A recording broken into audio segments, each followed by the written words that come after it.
लोगों ने first exercise में क्या पढ़ा है, सर्कल। सर्कल से चूंकि हम लोग पहले से भी थोड़ा सा फेमिलियर थे, उसको जानते थे। सर्कल के बारे में हम लोगों ने 10th में भी पढ़ा था, 9th में भी पढ़ा था। तो सर्कल का शेप तो हम लोग के समझ में आता था और आसानी से उसको कर लिया। अब आगे आने वाले जो 3 सेक्शन पढ़ने हैं हमें, पैराबोला, इलिप्स और हाइपरबोला, ये तीनों हमारे लिए बिल्कुल नया है, इससे पहले कहीं पढ़ के नहीं आए इसको। तो आइए पहले कोई एक पैरामीटर ऐसा ढूंढते हैं जिससे ये पता चल जाए कि कब ये इलिप्स बनेगा, कब पैराबोला बनेगा, कब हाइपरबोला बनेगा। तो उसके लिए सिर्फ एक पैरामीटर का ध्यान रखना है आपको, कॉनिक सेक्शन कैसे बनेगा, वो क्या होगा, कैसे आएगा। तो कॉनिक सेक्शन कोई भी क्या होता है, लोकस ऑफ पॉइंट्स होता है या सेट ऑफ पॉइंट्स होता है। आप सेट भी जान चुके हो, लोकस भी जानते हो। लोकस किसको कहते हैं? लोकस की हिंदी होती है बिंदु, पथ। पथ माने रास्ता, बिंदु माने पॉइंट, किसी पॉइंट के चलने का रास्ता है। तो किसी चलने के पॉइंट के चलने का ऐसा रास्ता जो किसी एक फिक्स पॉइंट और किसी एक फिक्स लाइन से कंट्रोल होता हो, उसको हम कहेंगे कॉनिक सेक्शन। अगले सेक्शन में वही पढ़ना है, जो एक फिक्स पॉइंट और एक फिक्स लाइन से और एक फिक्स पॉइंट से कंट्रोल हो रहा हो, उनके कांस्टेंट रेशियो से आ रहा हो।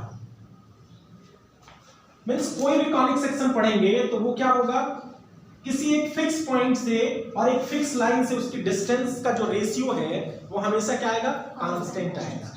ये तीनों कॉनिक सेक्शन जिसके बारे में हमने बताया, पैराबोला, इलिप्स और हाइपरबोला। बस अब ये अलग अलग कैटेगरी में हमें डिवाइड कर लेना है कि कब वो पैराबोला बन जाएगा, कब इलिप्स बन जाएगा और कब हाइपरबोला बनेगा। सोचो एक ये पॉइंट है P और ये लाइन है, तो इन दोनों से कंट्रोल होते हुए चल रहा है। मतलब इस तरह से चल रहा है कि यहां से इसकी डिस्टेंस और यहां से इसकी डिस्टेंस का जो रेशियो आ रहा है, अगर इस पॉइंट को हम F सपोज कर लो, F इसको सपोज कर लो, ठीक है, इसको P और इसको A सपोज कर देते हैं। तो PF अपान PA ये रेशियो ही बताएगा कि वो कॉनिक सेक्शन कौन सा होगा। और तीनों के लिए ये रेशियो हमेशा क्या होगा, कांस्टेंट होगा। ध्यान रखना, कांस्टेंट होगा। हम ये नहीं करें कि इक्वल होगा, कांस्टेंट होगा। मतलब अगर यहां 1/2 आ रहा है तो हो सकता है यहां जब बढ़ेंगे हम तो ये डिस्टेंस क्या हो जाएगा, यहां बढ़ेंगे तो हो सकता है कि ये 2/4 हो जाए। तभी तो देखो रेशियो तो एक ही आ रहा है ना। और आगे बढ़े, मान लो सपोज करो कि यहां पे आ गए, यहां पे आ गए, अब यहां पे आ गए, तो हो सकता है ये रेशियो 6/12 हो जाए। रेशियो तो तीनों का कांस्टेंट आ रहा है ना, 1/2 ही आ रहा है सिंप्लीफाई करने पे। तो तीनों केस में ये रेशियो हमेशा क्या रहेगा, कांस्टेंट रहेगा। और इस स्पेसिफिक रेशियो का नाम है एसेंट्रिसिटी। क्या बोलते हैं इसको, एसेंट्रिसिटी। एसेंट्रिसिटी ही बताता है कि इसका नेचर कैसा होगा। अब एसेंट्रिसिटी जो रेशियो है वो कितने तरह से हो सकता है।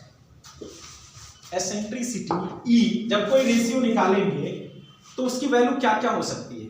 पहला केस ये है कि हो सकता है वो 0 से बड़ा हो और 1 से छोटा हो।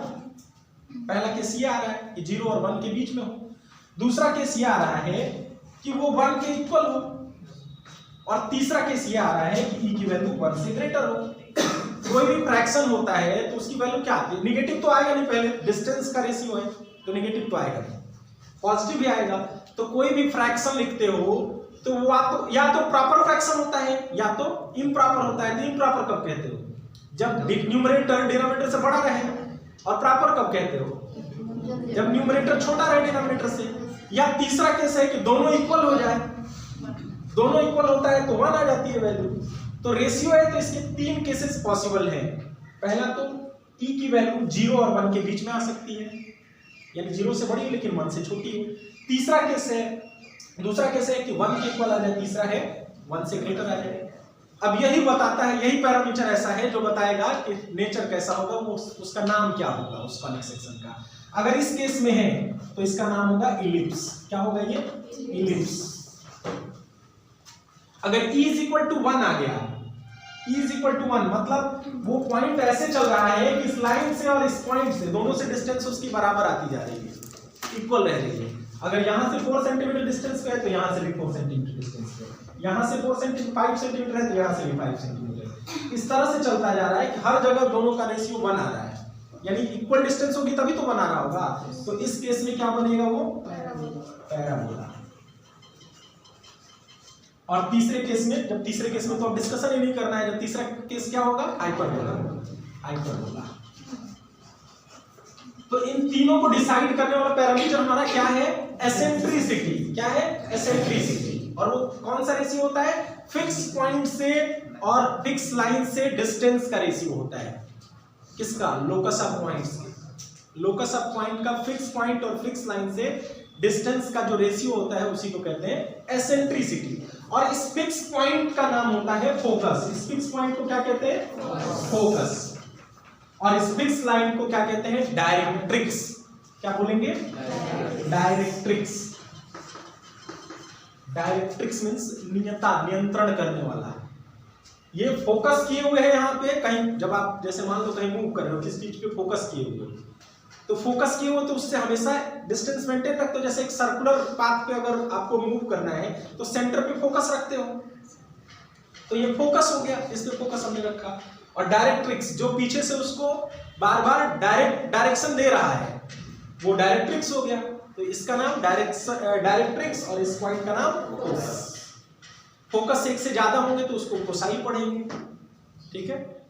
कुछ लोग फोकी पढ़ते हैं, कुछ लोग फोसाई पढ़ते हैं। जैसे रेडियस को रेडियाई पढ़ते हैं, तो फोकस को फोसाई पढ़ना चाहिए, ठीक है। किसी किसी में हो सकता है एक से ज्यादा फोकस हो। तो अब हम लोग एक एक करके पढ़ेंगे। सबसे पहले पैराबोला है शायद सीरियल में, एनसीईआरटी में क्या है, पैराबोला ना, इलिप्स। तो पैराबोला को पहले पढ़ेंगे।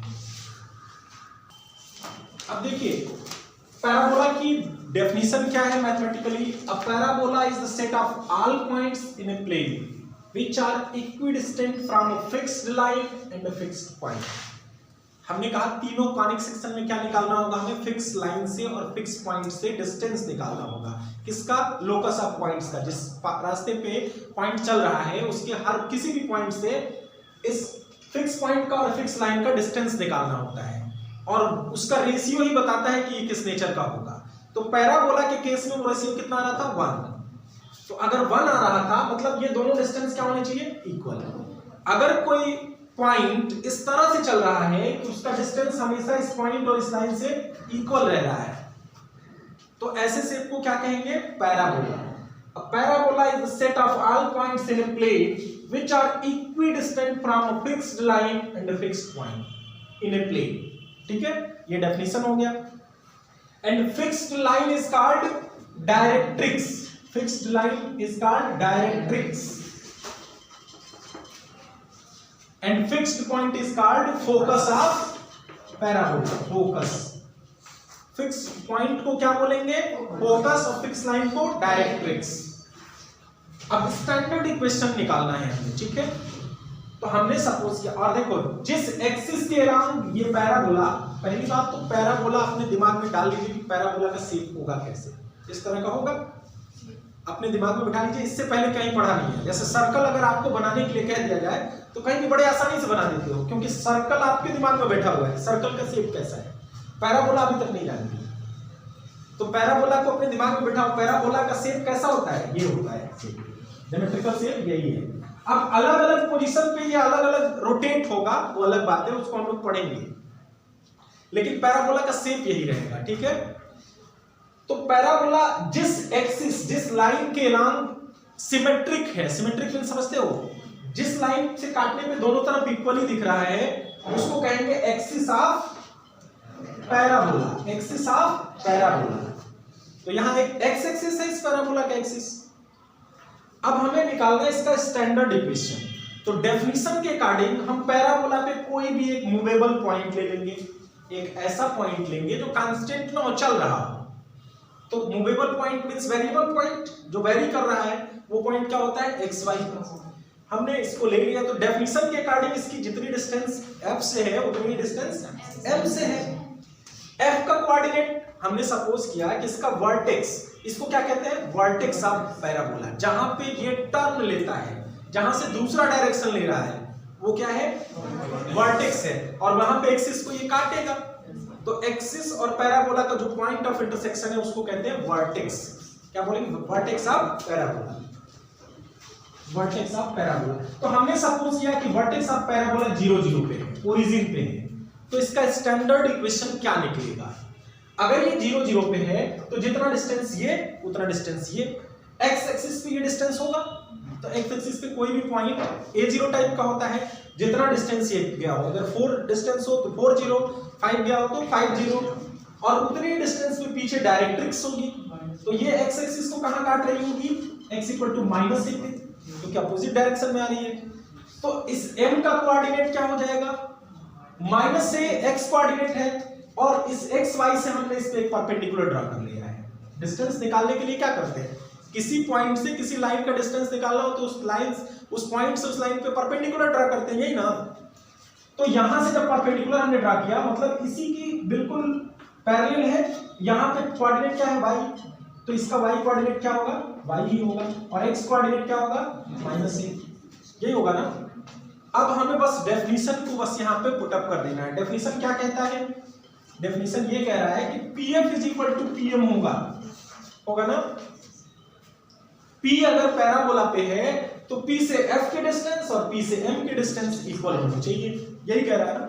PF डिस्टेंस को कैसे निकालोगे, distance between P and F, x minus a का होल स्क्वायर। अगर PF PM के स्क्वायर इक्वल है तो PF स्क्वायर PM स्क्वायर के इक्वल होगा, दोनों का स्क्वायर भी इक्वल होगा। तो कैसे निकलेगा PF square, x minus a का whole square plus y minus 0 y square हो जाएगा। और P से M का डिस्टेंस कैसे निकलेगा, x प्लस a का whole square plus y minus y 0 हो जाएगा, होगा। इसको एक्सपेंड करो तो x square minus 2ax plus a square plus y square is equal to x square plus a square plus 2ax। x square से x square कट जाएगा, a square से a स्क्वायर कट जाएगा, ये 2ax उधर चला जाएगा, और इक्वेशन क्या आ रहा है, y square is equal to 4ax। यही स्टैंडर्ड इक्वेशन है राइट हैंडेड पैराबोला का, जिसका एक्सिस क्या है, x एक्सिस है। अब इसका एक्सिस जब चेंज होगा, जैसे इस सेम एक्सिस पे ये इस डायरेक्शन में भी हो सकता है, तो बस यहाँ क्या रहेगा, -4ax। अपवर्ड होगा तो चेंज हो जाएगा, अब x की जगह y ले लेगा, y की जगह x ले लेगा, तो x square is equal to 4ay होगा। डाउनवर्ड होगा तो x square is equal to -4ay होगा। समझ में आ गई कहानी इसकी। अब इसको एक टेबल बना के हम लिख देते हैं सब एक साथ। अब इसके 4 टाइप्स हम लोग पढ़ेंगे। तो फर्स्ट इसमें पढ़ेंगे राइट हैंडेड पैराबोला, यानी x एक्सिस पे ये ओपन होगा राइट हैंड में, ठीक है, यानी पॉजिटिव डायरेक्शन की तरफ ओपन होगा। इसका वर्टेक्स होगा 0 0, लेकिन किसका पहले इक्वेशन लिख लेते हैं। स्टैंडर्ड इक्वेशन इसका होगा y square is equal to 4ax।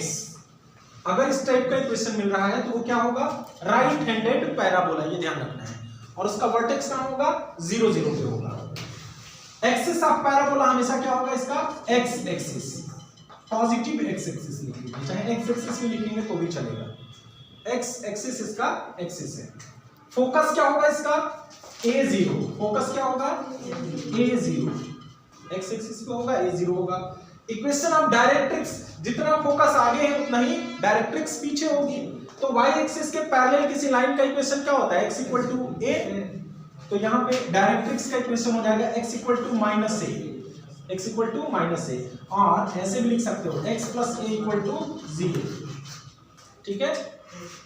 Length of latus rectum, अब लेटस रेक्टम ये नया वर्ड है, इसको अभी हमने डिस्कस नहीं किया आपसे। लेटस रेक्टम क्या होता है, a chord of parabola passing through its focus and perpendicular to axis of parabola। एक ऐसा कार्ड जो फोकस से पास करे और एक्सिस पे क्या हो, परपेंडिकुलर हो, उसकी जो लेंथ होगी उसी को कहेंगे लेंथ ऑफ लेटस रेक्टम। अब ये कैसे निकाला जाता है ये भी देख लेते हैं। सपोज करो ये L है, ये L' है, इसका कोऑर्डिनेट क्या होगा ये बताओ। L का x पे तो a के सामने है, तो x वाला तो a हो गया, y वाला k सपोज कर लो, ठीक है। अब ये L a के कहां पे है, पैराबोला पे ही है, पैराबोला पे ही है ना, तो पैराबोला पे कोई पॉइंट रहेगा तो पैराबोला के इक्वेशन को सेटिस्फाई करेगा। तो इसमें रख दो वैल्यू, y की जगह क्या रख दो k, तो क्या आएगा k square is equal to 4a square, यही आएगा ना। तो k इज इक्वल टू क्या आ गया 2a, और k 2a आने का मतलब क्या हुआ कि यहां से यहां तक डिस्टेंस क्या हुआ 2a, ऊपर 2a नीचे 2a, तो कितना हो गया length of letter sector 4a, क्या होगा 4a, समझ में आ गया। अगर यही लेफ्ट हैंडेड पैराबोला हो तो क्या होगा, लेफ्ट हैंडेड पैराबोला के केस में अब फिगर उल्टा हो जाएगा, इरेज कर दें इसको। अब फिगर हमारा ऐसा होगा, लेफ्ट हैंडेड पैराबोला, ठीक है, डायरेक्ट्रिक्स सब इधर हो जाएगी, फोकस यहां हो जाएगा, तब सब कुछ बदल जाएगा। इक्वेशन ऑफ पैराबोला हो जाएगा minus y square is equal to minus 4ax, क्या होगा y square is equal to minus 4ax। Vertex same रहेगा 0 0, पहले भी 0 0 पे था, अब भी 0 0 पे है। Axis of parabola X axis ही रहेगा, अगर चाहें तो नेगेटिव एक्स एक्सिस कर सकते हैं, वैसे एक्स एक्सिस सिंपली रहने दीजिए उसको, ठीक है। फोकस क्या हो जाएगा minus a 0। Equation of directrix x equal to plus a हो जाएगा, या x minus a is equal to 0 हो जाएगा। लेटस रेक्टम सेम रहेगा 4a, उधर भी था इधर भी था, लेंथ है, इसमें कोई चेंज नहीं होगा। तो ये दो टाइप का ये समझ गए, जिसका एक्सिस एक्स एक्सिस होता है, यानी एक्स एक्सिस पे बनने वाला कोई भी पैराबोला होगा तो y square is equal to 4ax type का ही होगा। अब अपवर्ड पैराबोला जिसका एक्सिस y एक्सिस हो, अभी तो अपवर्ड बनेगा, ऊपर की तरफ खुला होगा, तो इसका स्टैंडर्ड इक्वेशन होता है x square is equal to 4ay, x square is equal to 4ay। अब इसका वर्टेक्स होता है 0 0, इसका भी वर्टेक्स ओरिजिन पे ही है। एक्सिस क्या होगा y एक्सिस, फोकस क्या हो जाएगा, अब y एक्सिस पे फोकस जाएगा तो फोकस y एक्सिस पे रहेगा, तो इसका फोकस हो जाएगा 0 0 0 a, क्या होगा 0 a। इक्वेशन ऑफ डायरेक्ट्रिक्स क्या हो जाएगा, y एक्सिस को काटेगी और एक डिस्टेंस नीचे की तरफ, तो क्या हो जाएगा y is equal to minus a और y plus a is equal to 0। और लेंथ ऑफ लेटस रेक्टम तो इसमें भी सेम रहेगा, क्या होगा a is equal to 4a। यही डाउनवर्ड अगर होगा तो क्या होगा, अब चेंज हो जाएगा सब कुछ, डाउनवर्ड होना होगा तो इसका शेप बदल जाएगा। अब ये ऐसे हो जाएगा, शेप नहीं बदलेगा, बस डायरेक्शन बदल जाएगा, ठीक है। अब फोकस यहां आ गया, डायरेक्ट्रिक्स यहां चला गया, तो वर्टेक्स तो सेम रहेगा, यहां पे चेंज हो जाएगा। डाउनवर्ड के लिए क्या होगा, यहां चेंज हो जाएगा, 0 माइनस से हो जाएगा, ये x y माइनस से हो जाएगा, या y इक्वल टू प्लस से हो जाएगा, और length of latus rectum same रहेगा। तो इन चारों को आप ध्यान में रखेंगे, आगे एक्सरसाइज सॉल्व कर सकते हैं। देखो यहाँ पे क्या करना है, इक्वेशन ऑफ पैराबोला गिवन है, find the coordinate of focus axis of parabola, equation of directrix and length of latus rectum, ये सब फाइंड करना है।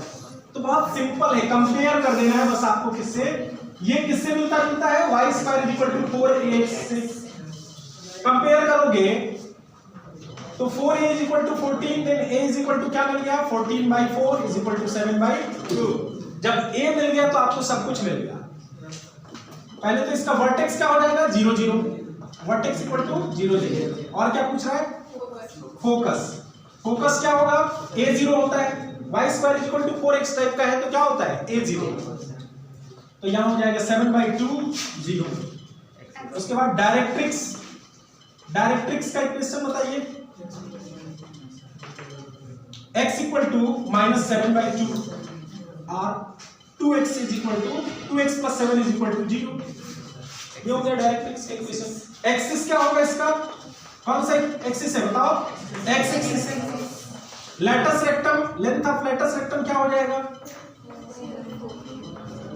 4a, तो 4a की वैल्यू कितनी है 14 हो गया, यही तो निकालना था ना बस, और कुछ निकालना है।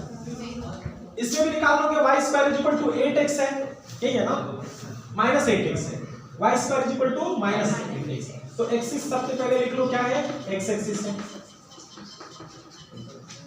और यहाँ पे 4a इज इक्वल टू कितना है -8, तो a इज इक्वल टू -2, यही है ना, तो वर्टेक्स क्या होगा, वर्टेक्स तो 0 0 ही होगा, एक्सिस हो गया, वर्टेक्स हो गया, फोकस, फोकस क्या होगा -2 0, लेटस रेक्टम क्या होगा, सब सीरियल में निकाल सकते हैं, डायरेक्ट्रिक्स, डायरेक्ट्रिक्स क्या होगा x = +2, यही होगा ना, x = +2, और latus rectum, length of latus rectum हो जाएगा 4a = अब यहां प्लस में लिखेंगे, माइनस में नहीं लिखेंगे क्योंकि लेंथ है वो, तो 8 हो जाएगा। ठीक है, ये समझ गए? ऐसे ही उसको करना है, x² = 9y है, तो यहाँ 4a = कितना है -9, तो a = -9/4, तो वर्टेक्स क्या हो गया इसका 0 0, एक्सिस क्या होगा बताओ, एक्सिस इसका है y एक्सिस, फोकस क्या है 0 -9/4, डायरेक्ट्रिक्स, डायरेक्ट्रिक्स क्या है, डायरेक्ट्रिक्स है y = +9/4, यही है ना, y = +9/4, और कुछ पूछ रहा है, लेंथ ऑफ लेटस रेक्टम हो जाएगा 4a इक्वल, 4a कितना है 9 हो गया। अब देखिए रिवर्स प्रोसेस है, अब इसमें क्या है, कुछ क्लू दे दिया है, इक्वेशन फाइंड करना है, यहाँ इक्वेशन क्या दिया, फोकस 6 0 और डायरेक्ट्रिक्स x = -6, ध्यान कहाँ है तुम्हारा,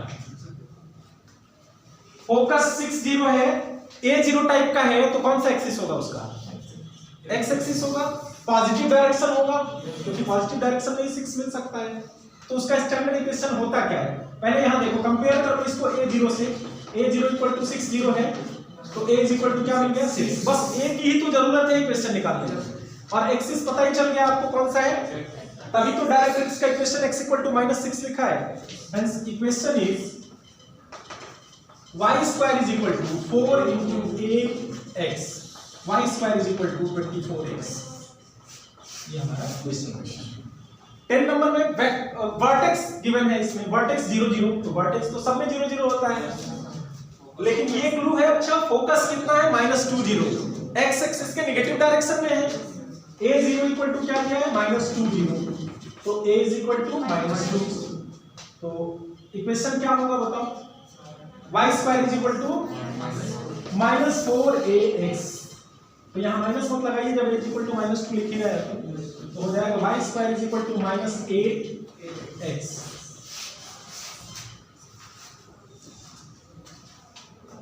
अब देखो क्वेश्चन नंबर 11 और 12 थोड़ा सा इससे डिफिकल्ट लेवल का है, वर्टेक्स 0 0 गिवन है, तो वर्टेक्स तो कुछ नहीं बता रहा है हमें, वर्टेक्स तो सब में 0 0 होता है, पासिंग थ्रू 2 3 से पास कर रहा है, ये भी कुछ नहीं बता पा रहा है कैसा होगा इक्वेशन, लेकिन ये बहुत कुछ बता रहा है, along x axis, x axis के अलोंग है, तो इक्वेशन क्या होगा, y² = 4ax। अब दो कंडीशन है, a की वैल्यू या तो प्लस में आएगी या तो माइनस में आएगी, या तो राइट हैंडेड होगा या तो लेफ्ट हैंडेड, वो हमें कौन देगा 2 3 से पास कर रहा है, तो इसको सेटिस्फाई करेगा 2 3, तो आई एम पुटिंग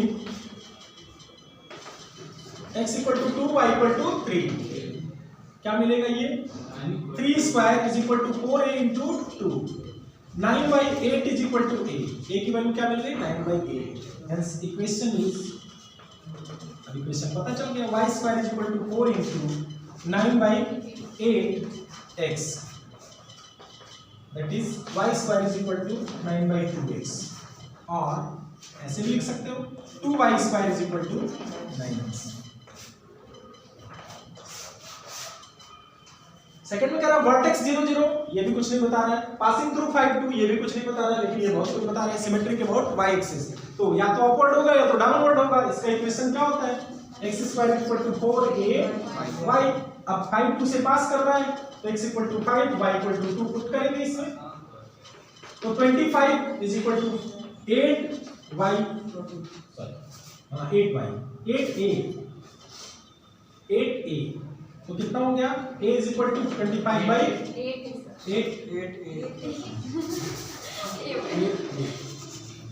8 की वैल्यू निकल गई, तो इक्वेशन में निकल गया, x² = 4 × 25/8y, 2x² = 25 y, ये क्वेश्चन होता है आपका। और इस तरह से आपका ये एक्सरसाइज और ये पोर्शन फिनिश।